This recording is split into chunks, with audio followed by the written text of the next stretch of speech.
ইতিহাসের সবচেয়ে ভয়াবহ দাবানলে পুড়ছে ইসরায়েল। মধ্যাঞ্চলে ছড়িয়ে পড়া আগুন পৌঁছে গেছে জেরুজালেম পর্যন্ত। জারি করা হয়েছে জরুরি অবস্থা। লোকালয়ে ছড়িয়ে পড়ার শঙ্কায় অন্তত 10টি এলাকা থেকে সরিয়ে নেওয়া হয়েছে বাসিন্দাদের। বন্ধ হয়ে গেছে জেরুজালেম তেল আবিবের প্রধান সড়ক। গাজায় বর্বর আগ্রাসী ইসরায়েল নিজ দেশে হিমশিম খাচ্ছে আগুন নিয়ন্ত্রণে, চেয়েছে আন্তর্জাতিক সহায়তাও।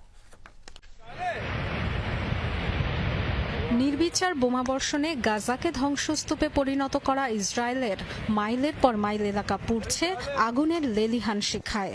এক সপ্তাহ আগে দেশটির মধ্যাঞ্চলে ছড়িয়ে পড়া দাবানল আরও ভয়াবহ রূপ নিয়েছে। শুষ্ক উত্তপ্ত আবহাওয়ার পাশাপাশি বেড়েই চলেছে বাতাসের তীব্রতা, যা ঘন্টায় 90 থেকে 100 কিলোমিটার গতি পর্যন্ত উঠতে পারে বলে পূর্বাভাস দেয়া হয়েছে। তাই ব্যাপকতা বাড়ছে দাবানলের। প্রবল দাপটে ছড়িয়ে পড়ছে বিস্তীর্ণ এলাকায়। 2891 একর পাহাড়ি এলাকা ছাড়খাড় করে এগিয়ে চলেছে জেরুজালেমের দিকে। বন্ধ হয়ে গেছে তেল আবিব জেরুজালেম প্রধান সড়ক। 1.5 বছর ধরে গাজায় নিরীহ মানুষের উপর নিধনযজ্ঞ চালালেও এখন আগুনের কাছে যেন অসহায় ইসরায়েল।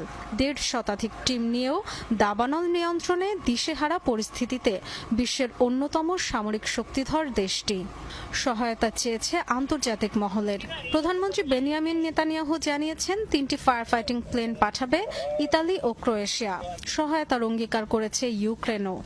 150 ফায়ার ফাইটিং টিমের সাথে উত্তর থেকে স্ট্যান্ড বাই গ্রুপকেও আনার সিদ্ধান্ত নিয়েছি। কর্মীরা কাজ করছেন, তবে তীব্র বাতাস বাধা হয়ে দাঁড়িয়েছে। প্রধানমন্ত্রী প্রতিরক্ষা মন্ত্রীকে সুপার হারকিউলিস বিমানের ব্যবস্থা করতে বলেছি। সেগুলো যেকোনো আবহাওয়ায় কাজ করতে পারে। ইসরায়েলে মেমোরিয়াল ডের নানা আয়োজন বাতিল করা হয়েছে দাবানলের কারণে। খালি করে ফেলা হয়েছে আশপাশের 10টি লোকালয়।